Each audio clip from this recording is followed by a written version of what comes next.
శ్రీ గురుభ్యో నమ.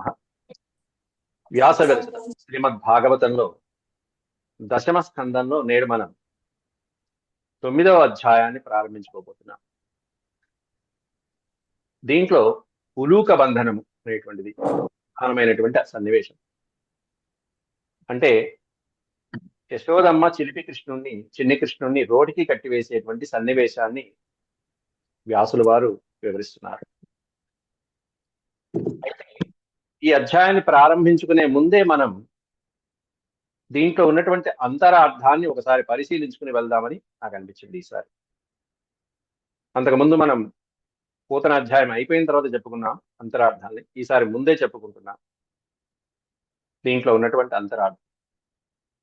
తద్వారా మీరు తర్వాత రాబోయేటువంటి శ్లోకాలలో ఉన్నటువంటి విషయాన్ని, భావాన్ని ఈ అంతరార్థానికి అనుగుణంగా మీరు గ్రహిస్తారనేటువంటి ఉద్దేశంతో ముందే ఆ సూచనని అందిస్తున్నారు. అంటే రోటికి కట్టివేయటంలో ఉన్నటువంటి అంతరార్థం ఏమిటి, ఆ తాడు ఏమిటి, ఆ చేతిలో కర్ర ఏమిటి, అవన్నీ కూడా వీలున్నంత వరకు సమయానుకూలంగానే ప్రస్తావించుకున్నాం. ముందుగా దైవస్మరణ చేసుకుని ప్రారంభించుకున్నాం. ఓం శుక్లాంబరధరం విష్ణుం శశివర్ణం చతుర్భుజం ప్రసన్నవదనం ధ్యాయేత్ సర్వవిఘ్నోపశాంతయే. వ్యాసం వసిష్ఠనప్తారం శక్తేః పౌత్రమకల్మషం పరాశరాత్మజం వందే సుఖతాతం తపోనిధిం. వ్యాసాయ వ్యాసరూపాయ విష్ణవే నమో వై బ్రహ్మనిధయే వాసిష్ఠాయ నమో నమః. నారాయణం నమస్కృత్య నరం చైవ నరోత్తమం దేవీం సరస్వతీం వ్యాసం తతో జయముదీరయే. మనకి ఈ 9వ అధ్యాయం ప్రారంభం. అందులో తల్లి యశోద బాలకృష్ణుని యొక్క లీలల్ని పాటగా పాడుకుంటూ వెన్న తీయటానికి పెరుగు చిలుకుతూ మొదటి శ్లోకంలో దర్శనమిస్తుంది. ఈ అధ్యాయంలో వ్యాసుల వారు పోతనామాచ్యుడు గాని,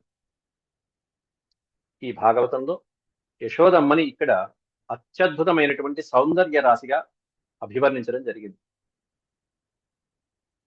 అంత చక్కగా వర్ణించారు.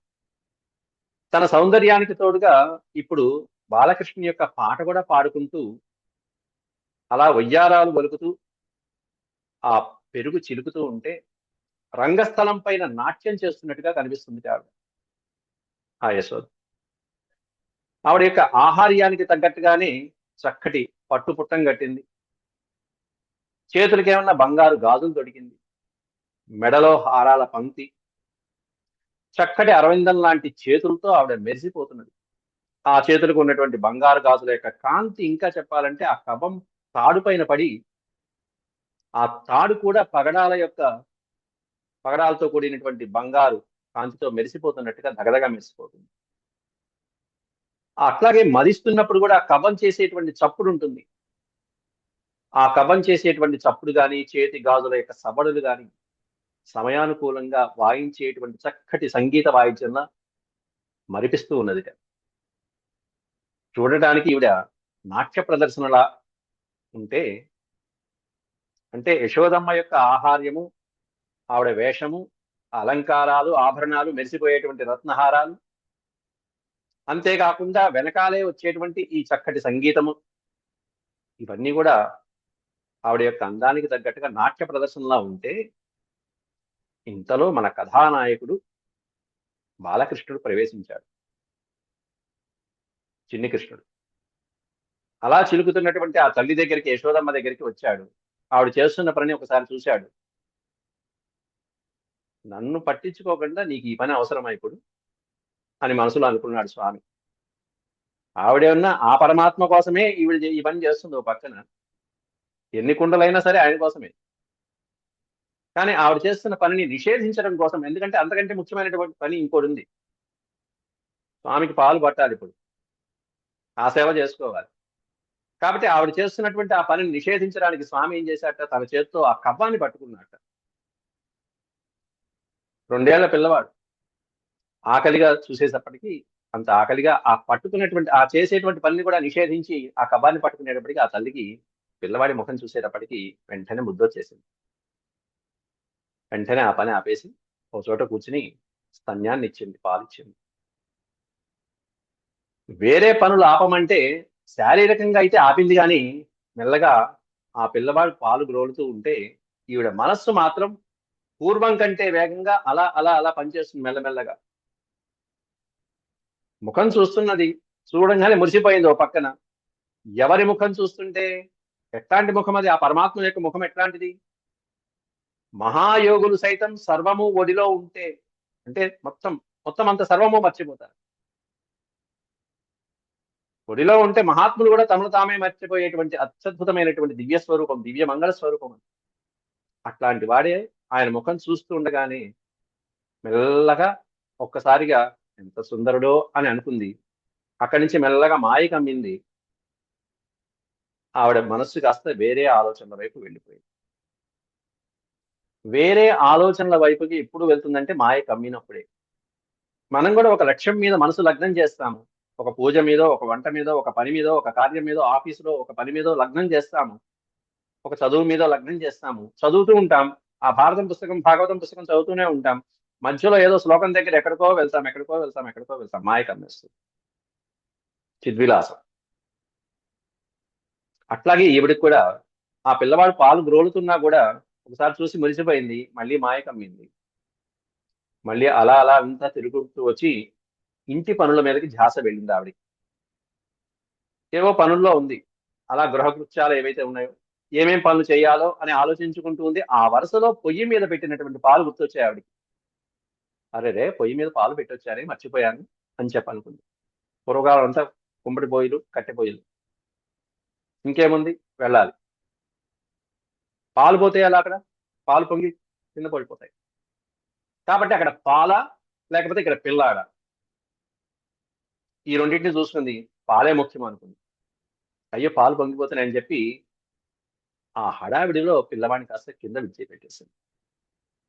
కడుపారం చనుపాలు ద్రావణి సుతుం గంజాక్షి పీఠంబుపై నిడి కంజాక్షు పీఠంబుపై నిడి పొంగారెడి పాలు దించుటకై దించుటకునై ఏకంగా.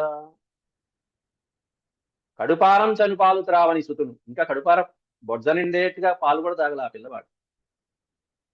ఆవిడ యొక్క అంకం మించి ఆ ఒళ్ళోంచి కంజాక్షి పీఠంబుపై నిడి పొంగారెడి పాలు దించుటకై ఏకంగా. ఆ పొంగేటువంటి పాలు కోసం ఈవిడ పరిగెత్తింది. ఆ పాలు ముఖ్యమా, పిల్లవాడి ముఖ్యమా? కడుపారా పాలు త్రాగనటువంటి పిల్లవాడిని కనీసం మెత్తని గుడ్డపరిచిన కనీసం ఏదైనా పరుపు మీద ఏదో పడుకోబెట్టాలా లేదా? అది కాదు. కటిక నేల పైన అలా పడుకోబెట్టేసింది వెంటనే. ఆ పొంగేటువంటి పాల కోసం పరిగెత్తుకుంటూ వెళ్ళిపోయింది అమ్మ యశోదమ్మ. ఇట్లాంటి వాటిల్లోనే మనం గుర్తుపెట్టుకోవాలి. స్వామి ఏమన్నాడు భగవద్గీతలో కూడా? సర్వధర్మాన్ పరిత్యజ్య మామేకం శరణం వ్రజ అని కదా ఆయన మాట. ఇలా చేస్తే ఎట్లా మరి? అంటే మిగతా అన్ని ధర్మాలని వదిలేసి అయినా సరే, అన్ని ధర్మాలున్నా సరే వాటి అన్నింటినీ వదిలేసి నన్నే పట్టుకో, నన్నే గట్టిగా పట్టుకో, శరణం వ్రజ, శరణం.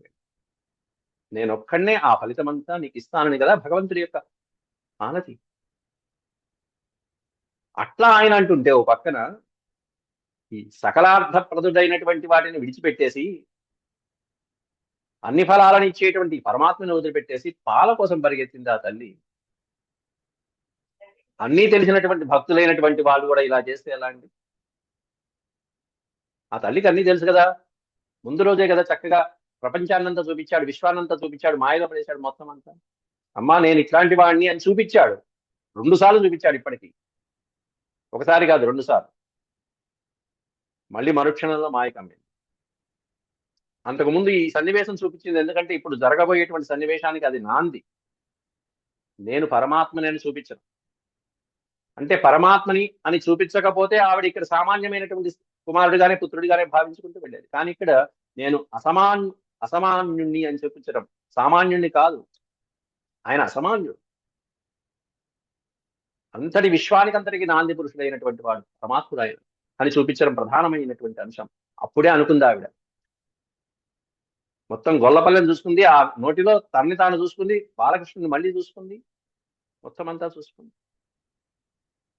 ఒక్క క్షణం పరమాత్ముని యొక్క తత్వాన్ని అర్థం చేసుకుంది కూడా మళ్ళీ మాయ కమ్మేసింది. ఆ మాయ కమ్మటం అనేటువంటిది రాకూడదు, కానీ తల్లి స్వభావంగా చూసుకున్నాం. ఇక్కడ కూడా అలాంటి సన్నివేశమే రాబోతున్నది. కాబట్టి భక్తులైనటువంటి వాళ్ళు కూడా ఇలా చేయకూడదు. అలా చేస్తే స్వామికి ఎంత కోపం వస్తుంది. నేను చెప్పింది ఏమిటి, నువ్వు చేసింది ఏమిటి, పాలిమ్మని కదా, ఆ కవం పట్టుకుని ఆపేసింది దేనికి, పాలిమ్మని.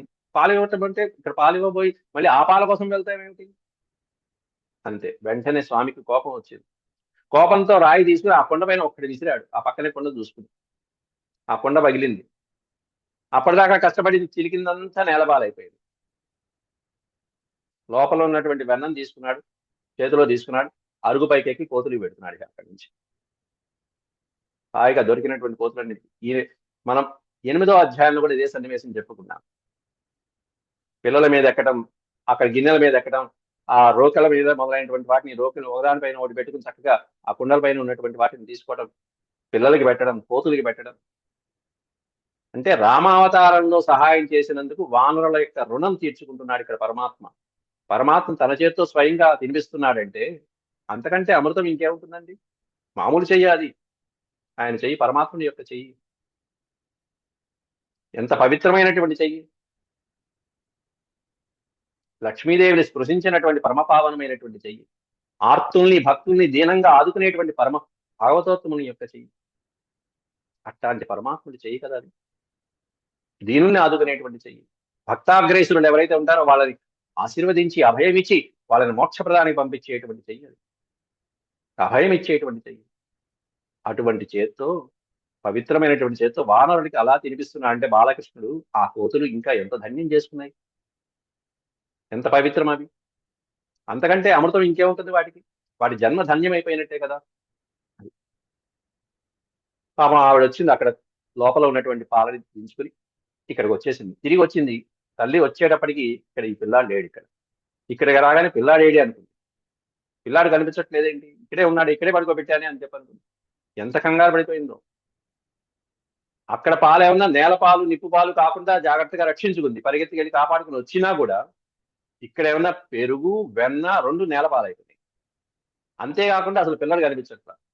పిల్లాడు ఏమైపోయాడు, ఏం చేయాలి. ముందు పిల్లవాడి కోసం కంగారుగా వెతికింది. అక్కడ మనవారు మహా బిజీలో ఉన్నాడు కుర్రాడు. ఉలూఖలాంగ్రేరు పరివ్యవస్థితం మర్మాయ కామం దదతం శిచిస్థితం అంటూ మనకి ఇప్పుడు రాబోయేటువంటి 10వ స్కందంలో 9వ అధ్యాయంలో వస్తుంది ఈ శ్లోకం.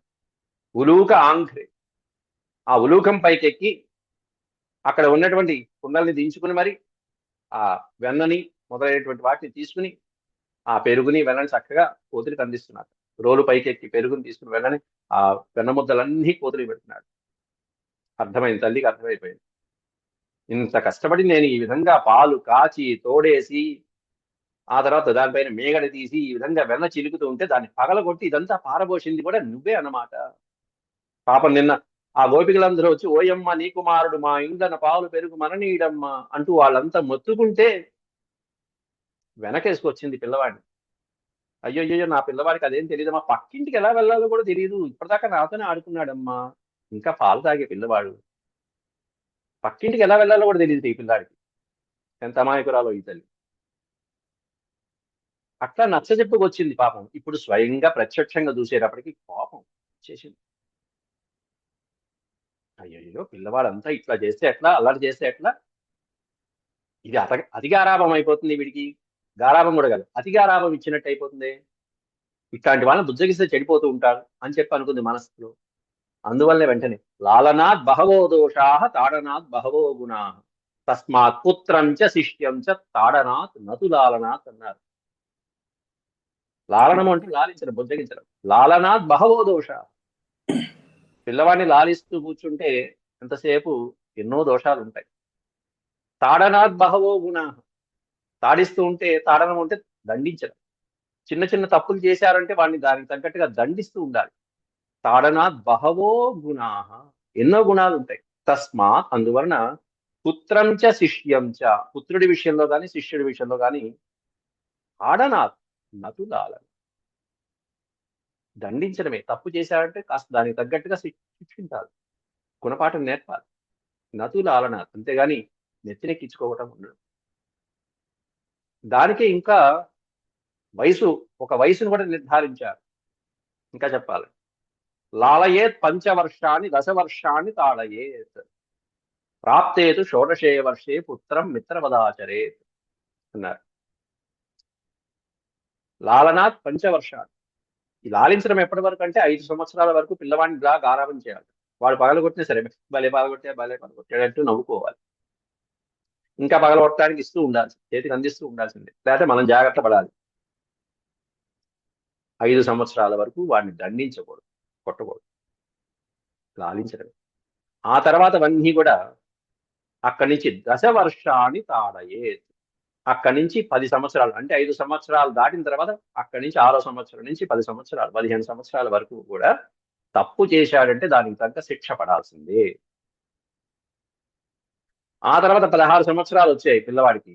ప్రాప్తేతు షోడశేయ వర్షే.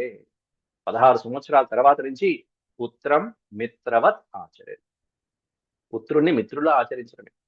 అంటే ఒక స్నేహితుడిని చూసినట్టుగా నచ్చజెప్తూ వెళ్లాల్సిందే.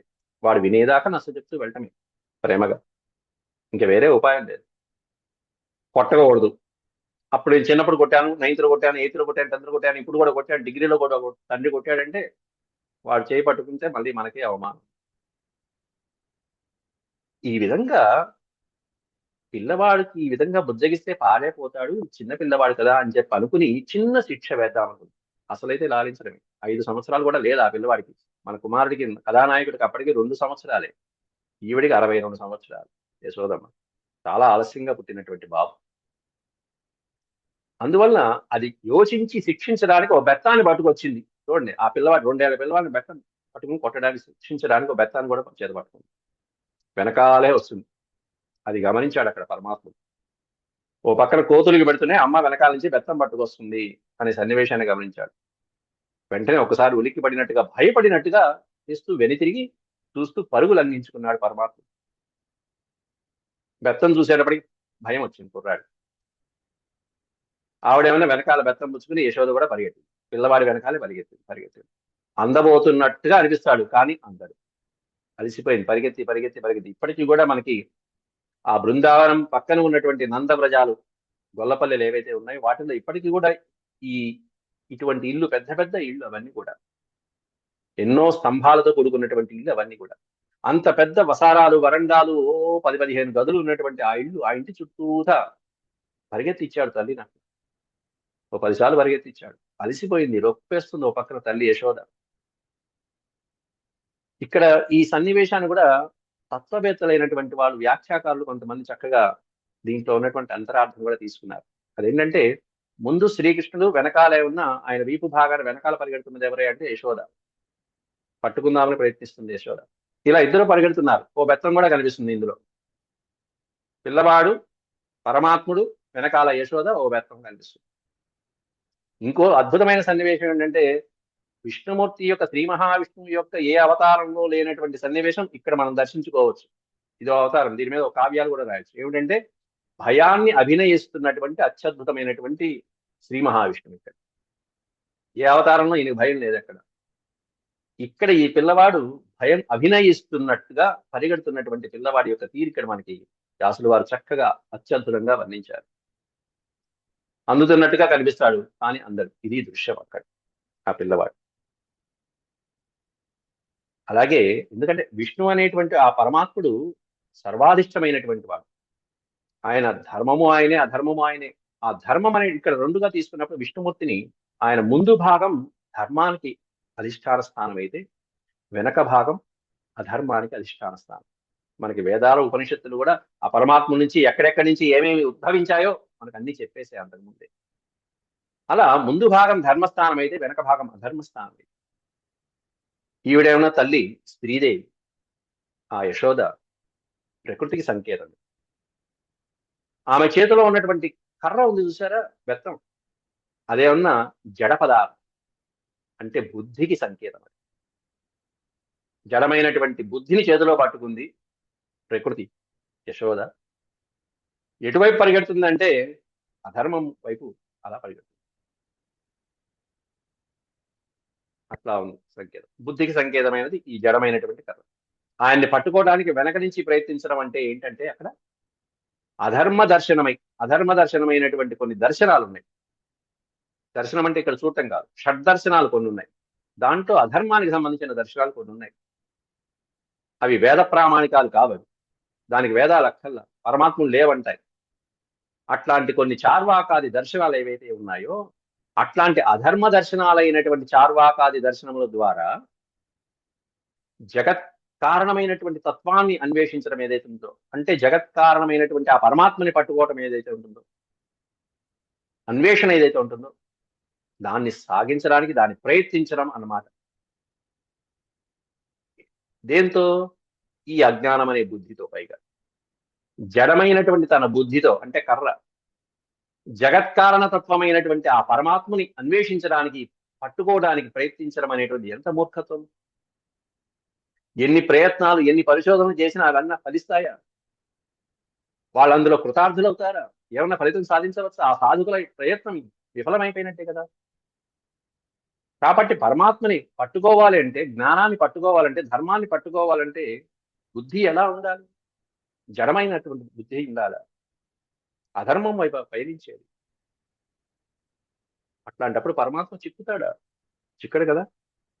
ఆలోచించండి. మామేవ ఏ ప్రపద్యంతే మయామేతాం తరంతితే అన్నారుగా స్వామి గీతలు. అది ఆయన సంకల్పం. అంటే ఆయన అనుగ్రహం ఉన్నటువంటి వాడే ఆయన్ని పొందగలుగుతాడు ఎప్పుడైనా సరే. పరమాత్మ అనుగ్రహం లేకపోతే ఎటువంటి సాధకుడు కూడా ఒక మెట్టును కూడా ఎక్కలేడు. ఒక్క మెట్టును కూడా ఎక్కలేడు. ఎన్ని మెట్లున్నా, ఎన్ని సోపానాలు ఎక్కితే ఆ పరమాత్మని చేరుకునేది? ఒక్క మెట్టును కూడా ఎక్కలేడు ఆ పరమాత్మ అనుగ్రహించకపోతే, ఆశీర్వాదం లేకపోతే. ఆ భక్తి అనేటువంటి తత్పరత ఈ సాధకుల్లో మెట్టు మెట్టు మెట్టు మెట్టు అధిగమిస్తూ ఉండాలి. కనుక ఇక్కడ మామూలు విధానం ప్రకారం చూస్తే గనక వెనక వైపు నుంచి వచ్చి పట్టి బంధించామని ప్రయత్నించేటువంటి వారికి అసలు ఆయన దొరకనే దొరకడు. దానికి మహాభారతంలో కూడా అత్యద్భుతమైనటువంటి ఉదాహరణ మీరు చూసే ఉంటారు, తెలిసిందే అది మీకు. భారతంలో దుర్యోధనాదులు ప్రయత్నించారు. నిండు సభలో రాయబారానికి వచ్చినటువంటి కృష్ణ పరమాత్ముని వెనక నుంచి పట్టుకోవడానికి వందలాది మంది వచ్చి పట్టుకోవడానికి ప్రయత్నిస్తే ఏమైంది? చివరికి వాళ్ళ ప్రయత్నం ఏమైంది? బంధించగలిగారా? విశ్వరూపాన్ని చూసి వాళ్ళకి అజ్ఞానాంధకారాలతో లీనమైపోయినటువంటి ఆ వెధవలకి, మూర్ఖులకి కళ్ళు తెరిపించి వెళ్ళిపోయాడు. ధృతరాష్ట్రుడు అక్కడ చూడగలిగాడు. ధర్మరాజాదులు అక్కడ ఉన్నారు పక్కన. వాళ్ళు పంపించారు శ్రీకృష్ణ పరమాత్మ. ధర్మరాజుకి పంపించడం కూడా ఇష్టం లేదు. పరమాత్మ నిన్ను అక్కడికి పంపించడం ఇష్టం లేదయ్యా కానీ అంటూ చాలా మొహమాట పడ్డాడు. విదురుడే అన్నాడు, నువ్వు ఇక్కడికి రావడం ఏమిటయ్యా అని. అయినా సరే శ్రీకృష్ణ పరమాత్మ మీద నెపం రాకుండా, నేను ప్రయత్నించలేదు అనే నెపం నా మీదకి రాకూడదయ్యా, అందుకు నేను ప్రయత్నిస్తాను, యుద్ధం అనేది ఆపటానికి ప్రయత్నిస్తానని వచ్చి ఆయన ప్రయత్నం ఆయన చేశారు పరమాత్మ. అంతటి వాడు తెలిసి కూడా, అన్ని తెలిసి కూడా. దుర్యోధనాదులు ఎట్లాంటి వాళ్ళు తెలియదు ఆయనకి. వెనక నుంచి వచ్చి పట్టుకోవడానికి ప్రయత్నించారు. చిక్కాడా? ఇక్కడ యశోదమ్మ పరిస్థితి అదే. ఈ కేసు కూడా అట్లాంటిదే. ఆయన పరమాత్ముడు ఎవరికి చిక్కడా? పక్కన ఎవరికి చిక్కడు? 3 వేదాలు కూడా ఆయన్ని స్తోత్రం చేయలేవు. వేదములు అనేటువంటి పాశాలకు కూడా చిక్కనటువంటి వాడు ఆయన. సనక సనందాదులు అనే మహర్షులైనటువంటి వాళ్ళకు కూడా చిక్కనటువంటి వాడు ఆయన. పరమాత్మ తత్వము, దేవీ తత్వాలు ఇవన్నీ ఇట్లాగే ఉంటాయి. మహాభారతంలో దుర్యోధనాలు చూసుకుంటాం. రామాయణం అంతెందుకు, రామాయణంలో సీతమ్మ పరిస్థితి కూడా ఒక్కసారి తెలుసుకుంటే, హనుమంతుడు పట్టుకోగలిగాడా? అశోకవనంలో వెతికి వెతికి వెతికి రాత్రంతా, సూర్యాస్తమయ సమయానికి లంకలో చేరుకున్నటువంటి వాడు అర్ధరాత్రి దాకా తెల్లవారేదాకా వెతుకుతూనే ఉన్నాడు. ఎక్కడ ఎక్కడ సీత కనిపించలా. గిలగిల్లాడిపోయాడు హనుమంతుడు. అంత సముద్ర లంఘనం చేసి వచ్చినటువంటి వాడు అవసరమైతే సముద్రాన్ని, లంకని కూడా పెళ్లగించి తీసుకొచ్చేస్తానన్నటువంటి వాడు సీతమ్మని వెతకి పెట్టుకోలేపాడు. ఇప్పుడంటే మనకి ఏదైనా ఫోటో ఇస్తే దాన్ని అన్వేషిస్తూ ఉంటాం. ఈ ఫోటో ఎక్కడ, ఈ ఫోటోలో వ్యక్తులు గుర్తించడానికి. అది ఫోటో, అక్కడ ఏం ఫోటో తెలియదు, సీతమ్మ ఎలా ఉంటుందో తెలియదు. కాబట్టి తన బుద్ధి బలంతో సీతమ్మని గుర్తించి ఎలా ఉందో ఆవిడ జాడ కనుక్కుని రామయ్యకి చెప్పాలి. చూడండి హనుమంతుడికి ఎంత పరీక్ష. కాబట్టి అన్వేషించడం మొదలుపెట్టాడు, ఎక్కడా కనిపించలేదు. ఇంతమంది వేల మంది లక్షల మందిని చూశాడు అక్కడ. ఈ స్త్రీలు ఎవరు కాదు, సీత కాదు కాదు. మండోదరిని చూసి కూడా అమ్మో సీత ఏమో అనుకుని చెప్పాడు, గంతులేశాడు, చివరికి కాదని నిర్ధారించేసుకున్నాడు తన యొక్క వివేకంతో, బుద్ధి కుశలత. చివరికి నిస్తేజమైపోయి విఫలమైపోయాని సీతమ్మని కనుక్కోలేకపోయాను కదా, ఇక ఇలా తిరిగి వెళ్తే రామలక్ష్మణులు జీవిస్తారా, రామలక్ష్మణులు లేకపోతే సుగ్రీవుడు ఉంటాడా, సుగ్రీవుడు లేకపోతే భరతుడు ఉంటారా, ఇట్లా ఇట్లా అనుకుంటూ వీళ్ళందరికీ వినాశనానికి గాని బాధని కలిగించడానికి గల నేను కారకున్నైతాను, కాబట్టి వెళ్ళకుండా ఇక్కడే నేను ఈ శరీరాన్ని, ఈ తనువుని వదిలిపెట్టేస్తానని చెప్పి హనుమంతుల వారు అక్కడ దేహత్యాగం చేయడానికి సిద్ధపడ్డారు. సుందరాకాండలో అనేకమైనటువంటి ఉపాయాలు చేసుకున్నాడు. పైనుంచి పడిపోదామా, అక్కడ పర్వతం నుంచి పడిపోదామా, సముద్రంలో దూకేద్దామా, సముద్రంలో మునిగిపోదామా, ఓ బండ కట్టుకుని సముద్రంలో అగ్నిలో భస్మం అయిపోదామా, ఇట్లా రకరకాల ప్రణాళికలు వేసుకున్నాడు. ఎప్పుడైతే అప్పటి వరకు ఉన్నటువంటి అజ్ఞానాంధకార పొరలు పక్కకి వెళ్ళిపోతాయో అప్పుడు అమ్మవారి యొక్క దర్శనం అవుతుంది, అయ్యవారి యొక్క దర్శనం తొందరగా అవుతుంది. వేదమాత ఆవిడ. చాలా సందర్భాల్లో వాల్మీకి వారు ఆవిడని వేదమాత వేదమాత గాని కీర్తించారు. అందువల్ల ఆవిడంతటా ఆవిడ భక్తుడికి సాధకుడికి కనిపించాలనుకుంటేనే కనిపిస్తారు. హనుమంతుడు కూడా అక్కడ అదే పొరపాటు పడ్డారు. లంకకి రాగానే, లంకలో ప్రవేశించగానే ఒక్క అడుగు వేయంగానే ఇంతటి లంకకి నేను కదా వచ్చింది, నేను కాబట్టి రాగలిగాను, మిగతా వానరులు అయితే రాగలరా అనేటువంటి శ్లోకం ఉంది అక్కడ. మరొక శ్లోకంలో ఇలాగే నలుగురు మాత్రమే ఈ లంకకి చేరుకోగలరు అని చెప్పేసి చక్కగా వివరణ ఇచ్చారు. కాబట్టి మిగతా ఎవరు చేరుకోలేనటువంటి ఈ లంకకి నేను చిన్న అహంకారపూరితమైనటువంటి భావన ఆయనలో ప్రవేశించిందా అనిపించేట్టుగా ఉంటుంది. ఎప్పుడైతే ఆ అహంకారం మొదలైనటువంటి మమకారాదులు అడ్డు వస్తాయో, ఆ పొరలు పైకి కమ్ముతాయో, పరమాత్ముడు దర్శనమివ్వరు, జగన్మాత దర్శనం లభించదు, వేదమాత దర్శనం అసలు లభించదు. చూసి చూసి చూసి చివరికి ఇంత దాటొచ్చాను, ఇదంతా నిష్ఫలమే కదా, నా శ్రమంతా వృధా కదా అని చెప్పి అంతవరకు స్మరించినటువంటి రామనామ స్మరణ అప్పుడు చేశాడు. రామా నమోస్తు రామాయ సలక్ష్మణాయ దేవ్యే చ తస్యై జనకాత్మజాయే నమోస్తు రుద్రేంద్రయమానిలేభ్యో నమోస్తు చంద్రార్కమరుద్గణేభ్య అని రామనామ స్మరణ చేయగానే మరుక్షణంలో జ్ఞప్తిగా వచ్చింది. అన్ని వెతికాను కానీ ఈ వనం ఏదో వెతకలేదే అని చెప్పి వెంటనే అశోకవనానికి వెళ్ళాడు. అమ్మ దర్శనం. ఇది నిదర్శనం. అట్లా భగవంతుడైనటువంటి వాడు ఎప్పుడు కూడా తనని తాను ప్రదర్శించుకుంటే తప్ప బయటికి రాలేదు. అక్కడ వేదమాత అంతే, ఆవిడికి ఆవిడ ఆవిష్కృతమవుదాము అనుకునే వరకు సాధకుడికి అసాధ్యమే. శాస్త్ర ప్రకారం అయితే అసలు ఆయన దొరకడు. కానీ ఇక్కడ మినహాయింపు ఉంది, అంటే ఎగ్జామ్షన్ ఉంది ఇక్కడ. ఎందుకంటే ఈ కేసు ఏమిటంటే ఆవిడ తల్లి యశోద, ఈ ఎగ్జామ్షన్ ఉంది. రాజుగారు తలుచుకుంటే పదవేముంది, కానిదేముంటుంది. ఇక్కడ అంతే, ఎందుకంటే ఆయన ధర్మస్య ప్రభురచ్యుత కదా శాస్త్రం. కాబట్టి తల్లికి ఈ నియమాలేమి వర్తించకుండా మినహాయింపు ఇచ్చాడు కాసేపు. ఎందుకంటే భావగ్రాహి జనార్దన అన్నారు. భావాన్ని గ్రహించేటువంటి వాడు పరమాత్మ జనార్దనుడు.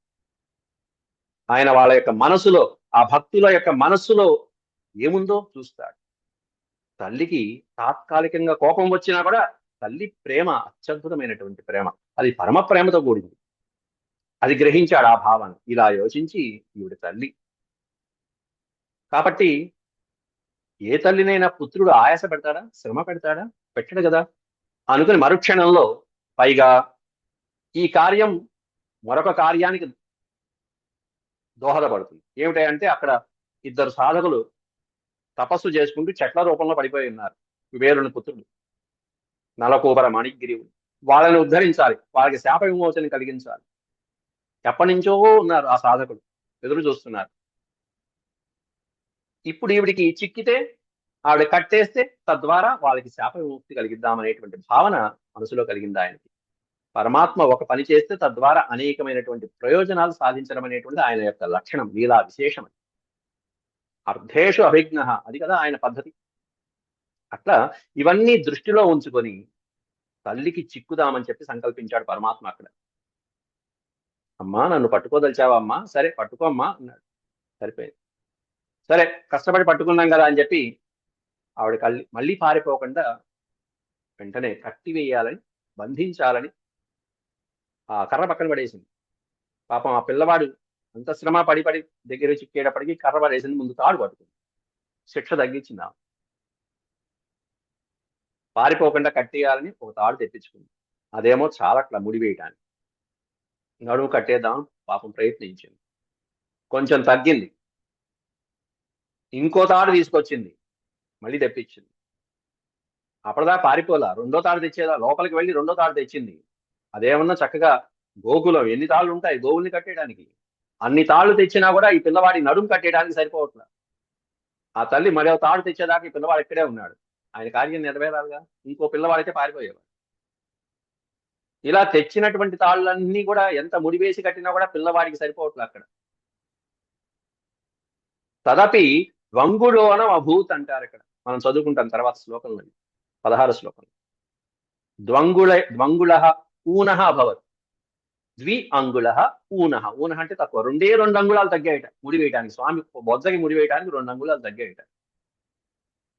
అవన్నీ అంటే బెత్తెడు 2 అంగుళాలు అంటే బెత్తెడు తక్కువగా ఉండిపోతున్నాయి, చుట్టూ తిరిగి రాదాయే. కట్టి వేయటం ఎట్లా ఈ పిల్లవాడిని? వీడేమో చిన్న పిల్లవాడు, 2 ఏళ్ల పిల్లవాడా? తగ్గింది ఏమన్నా 2 అంగుళాలు తాడ. ఎన్ని తాళ్ళు తెచ్చినా సరిపోవట్లేదు. ఏమ్మా ఇప్పటికైనా ఆవిడ గ్రహించాలి కదా. అవును ఈ పిల్లవాడిని నేను ఎలా కట్టేస్తాను, గ్రహించట్లా. ఎప్పుడైతే ఒక అపజయం వచ్చిందో దాంట్లో అపజయంలోంచి ముందు ఆవేశం వస్తుంది మనకి. తక్కువ మార్కులు వచ్చాయి, విద్యార్థికి వెంటనే ఆవేశం వచ్చేస్తుంది. నేను ఎంత బాగా రాశాను, ఇంతే వేశారు, దీనికి పార్షియాలిటీ, ఈ విధమైన ఆవేశం వస్తుంది. అట్లాగే తల్లికి ఆవిడ కూడా వచ్చింది. ఈ తాడు సరిపోలేదు, వీడిని వదిలిపెట్టేది లేదు, ఇంకో తాడు ఇంకో తాడు ఇంకో తాడు. తజ్జనని లోగిటం గల రజ్జు పరంపరలన్ కమ్మరన్ సుతుంకట్టన్ బొజ్జ తిరిగి రాదయ్యే జగజ్జాలములున్న బొజ్జ కట్టన్ వసమే అంటాడు పోతనామాచ్యుడు. ఆ బొజ్జ మామూలు బొజ్జ, జగజ్జాలములు ఉన్నటువంటి బొజ్జ. అది మొత్తం భువన భాండాగారాలు లోపల దాచుకున్నటువంటి చిన్ని బొజ్జ, అది చిట్టి బొజ్జ. అట్లాంటి బొజ్జతో రజ్జుతో ఒక తాడు తీసుకొచ్చి కట్టన్ వశమే, కట్టడం సాధ్యమవుతుందా? సమస్త లోకాలు ఆయన ఉదరంలో ఉన్నాయి, అందులో భూమి ఒకటి, ఆ భూమిలో చిన్ని పదార్థం ఆ తాడు తీసుకొచ్చి మొత్తం మూలకారకుడైనటువంటి పరమాత్మని ఏం చుడతాం, ఎలా చుట్టి రాగలుగుతా తాడు?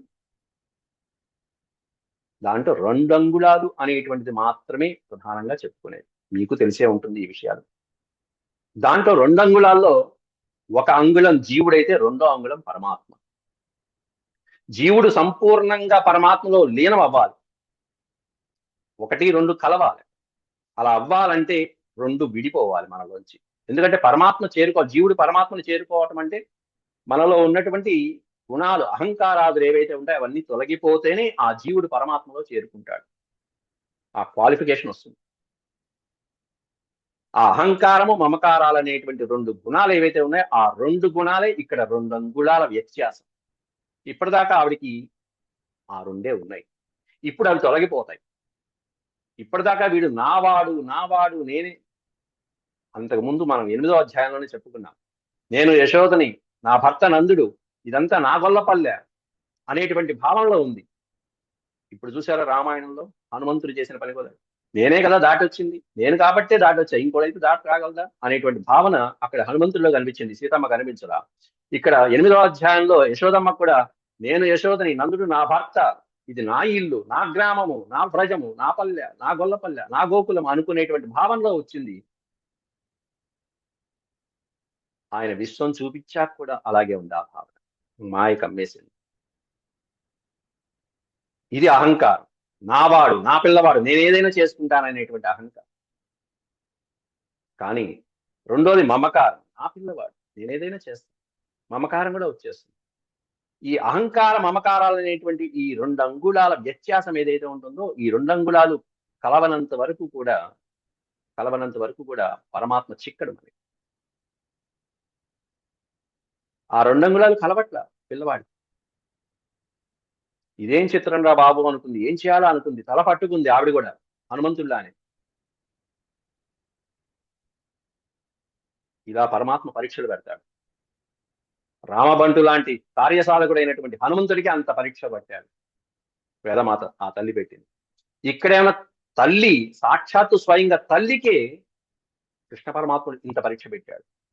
ఇలాంటి మహానుభావులైనటువంటి వాళ్ళకి ఇంత పరీక్షలు పెడితే సామాన్యమైనటువంటి సాధకులకి ఏమీ తెలియనటువంటి ఇంకా ప్రైమరీ స్కూల్లో ఉన్నటువంటి వాళ్ళం ఆ సాధనలో మనం అట్లాంటి మనకు ఇంకా ఎంత పరీక్షలు పెడతాడో కదా ఆ స్వామి.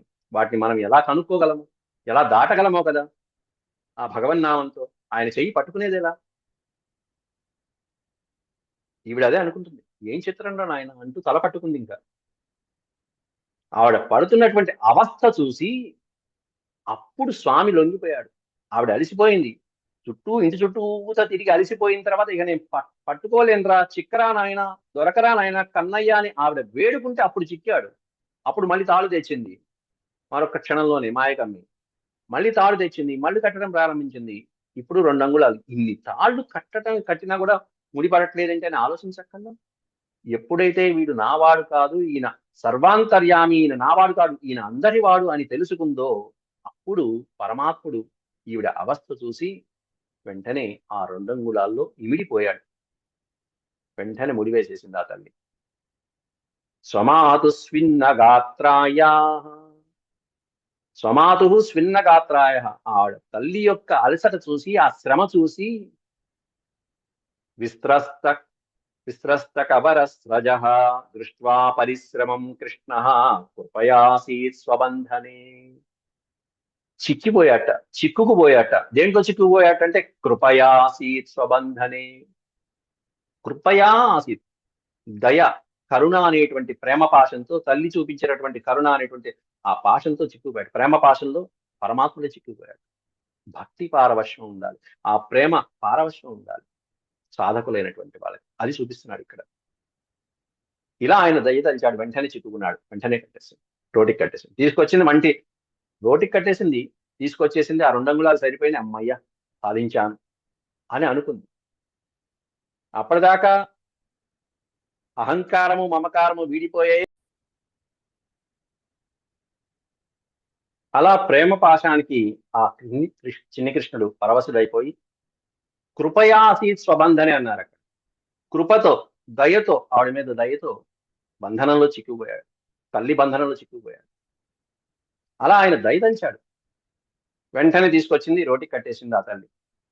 రోటికి కట్టేసిన తర్వాత ఆవిడ మళ్ళీ మోహం ఆవహించి విజయ గర్వం, నేను కట్టేశా, ఈ పిల్లవాడిని కట్టేశా నేను అనేటువంటి ఆ విజయ గర్వం ముఖం అనేటువంటి ముఖంలో తెలిసిపోతూ ఉంటుంది. విజయ గర్వం నేనే కట్టేశానండి. ఓ పక్క నడుము మీద చేయబెట్టుకుని ధీమాగా నిలబడింది, చిరునవ్వుతో చూస్తుంది. అంటే మళ్ళీ జీవుడు ఆవహించాడు. ఇప్పటిదాకా ఈయన పరమాత్మ అనేటువంటి భావంతో ఉంది. అహంకార మమకారాలు పక్కన పెట్టేసింది. మరుక్షణంలో మాయ కమ్మేస్తుంది. ఇది పరమాత్మను మనతో ఆడుకునేటువంటి లీల. రోటికి కట్టేయాలి. ఈ రోలు అనేటువంటి అంశంలో మనం తీసుకోవాల్సినటువంటి ముఖ్యమైనటువంటి భాగం ఏమిటి? ఈ రోటికి కూడా ఒక ఆధ్యాత్మికమైనటువంటి విషయాన్ని జోడించుకోవాల్సిన అంశం ఉంది. రోట్లో మనం ఏం చేస్తాం? మామూలుగా సాధారణంగా ధాన్యం పోస్తాం.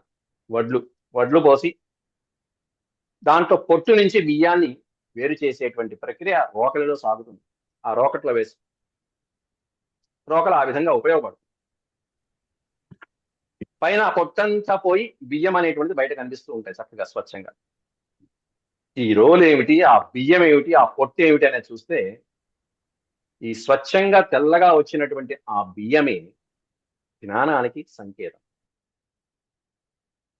రోట్లో వేసినటువంటి బియ్యం పైన తీయబడినటువంటి ఆ పొట్టే అజ్ఞానం, అహంకారం. ఈ రోటినే మన సంస్కృతంలో ఉలూఖలము అంటారు. ఉలూఖలం దేనికి ఉపయోగపడుతుంది? ఈ ఉలూఖలం అంటే అజ్ఞానము నుండి జ్ఞానమును విభేదపరచగలిగినది అని అంతరార్థం. ఇప్పుడు మనం చెప్పుకోబోయేటువంటి అధ్యాయం ఉలూక బంధనం. ఆ ఉలూకం అంటే అజ్ఞానం నుంచి జ్ఞానాన్ని విభేదపరిచి సపరేట్ చేయడానికి ఉపయోగపడేటువంటి పరమార్థం. అంటే సంసారం అనేటువంటి వడ్లు అందులో పోస్తాం మొట్టమొదటి మనం. ఆ సంసారం అనేటువంటి దాంట్లోంచి అజ్ఞానం అనేటువంటి పొట్టును బయటికి తీసేయాలి, ఒక్కొక్కటి తీసేయాలి. దేంతో? ఆ ఉలూకలం సహాయంతో వేరు చేసి జ్ఞానం అనేటువంటి బియ్యాన్ని మొత్తం అంతా వేరుపరచాలి. అంటే జ్ఞానం అనేటువంటి పరమాత్మ యందలి భక్తిని మనం సాధించాలి. అక్కడ పరమాత్మని చేరుకోవడానికి జ్ఞానం అనే భక్తిని మనం పొందాలి, సాధన చేయాలి, కష్టపడాలి. అలా సాధకులకి జ్ఞానంతో శాశ్వతమైనటువంటి కైవల్యాన్ని పంచటమే ఈ ఉలూక బంధనంలో ఉన్నటువంటి ప్రధానమైన అంతరార్థం. ఎట్లాంటి సాధకులు అంటే ఈ విధంగా అజ్ఞానంలోంచి జ్ఞానాన్ని వేరు చేయాలి. సాధకులకి ఆ జ్ఞానం అనేటువంటిది పరమాత్మని చేరుకోవడానికి, అంటే శాశ్వతమైనటువంటి కైవల్యం, శాశ్వతమైనటువంటి మోక్ష స్థానానికి పంపించటం అనేటువంటిది ఈ ఉలూక బంధనంలో ఉన్నటువంటి అంతరార్థం. ప్రతిదీ కూడా కర్ర ఎందుకు, ఉలూకం ఎందుకు మొదలైనటువంటివన్నీ, అలాగే ఆ తాడులో ఉన్నటువంటి 2 అర్థాలు ఏమిటి, 2 అంగుళాల యొక్క అర్థం ఏమిటి, ఇవన్నీ కూడా మనం నేడు ప్రస్తావించుకున్నాం. ఆ తర్వాత అసలు విషయం కథ నడిచింది. ఎవరికి మోక్షం ఇవ్వాలి, ఎవరి శాపానికి విమోచనం కలిగించాలి, ఆ నలకూబరం మణిగ్రీవులు ఎవరు అనేటువంటిదంతా కూడా తర్వాత అధ్యాయంలో వస్తుంది. అది మళ్ళీ చెప్పుకుందాం. ఇంతవరకు సెలవు. ఇక రేపటి పాఠంలో మనం యథావిధిగా 9వ అధ్యాయంలో ఆ శ్లోకాల యొక్క అర్థాలు ప్రవచించుకుందాం. రేపు ముందుగా 8వ అధ్యాయంలో ఇంకొంతమంది ఆ శ్లోకాలు చదివే వాళ్ళు ఉన్నారు, వాళ్ళకి అవకాశం కల్పించి ఆ తర్వాత 9వ అధ్యాయం ప్రారంభించుకుందాం. ఇంతవరకు సెలవు. ఓం శాంతి శాంతి శాంతి. యదక్షరపదభ్రష్టం మాత్రాహీనం చ యద్భవేత్ తత్సర్వం క్షమ్యతాం దేవ నారాయణ నమోస్తుతే. సర్వం శ్రీకృష్ణార్పణమస్తు. హరి ఓం నమః శివాయ. Thank you sir. నమస్తే. నమస్కారం.